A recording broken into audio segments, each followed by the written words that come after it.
شهدت مباراة بوردو أمام غانغان أول من أمس ضمن منافسات الدوري الفرنسي للدرجة الثانية في كرة القدم لحظات مرعبة.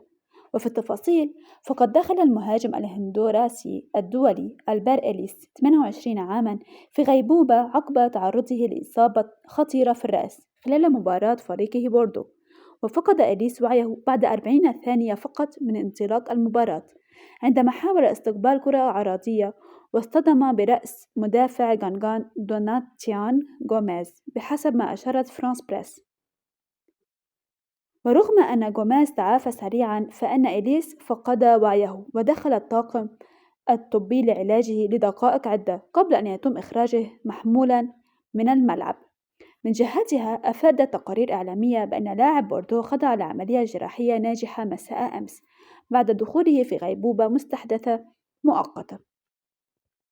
كما لفتت إلى أن الفحوصات الطبية في المستشفى كشفت عن أنه يعاني من صدمة شديدة بالرأس، ونتيجة لذلك تم وضعه في غيبوبة صناعية للحصول على علاج مع الفرق الطبية في بوردو، حيث تنتظر عائلته نتائج تلك الفحوصات.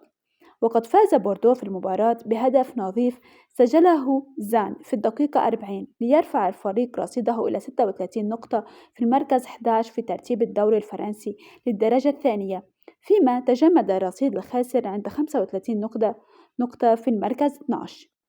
يشار أن اللاعب الهندوراسي بدأ مسيرته الدولية عام 2014 وشارك في 64 مباراة مع منتخب بلاده مسجلا 13 هدفا.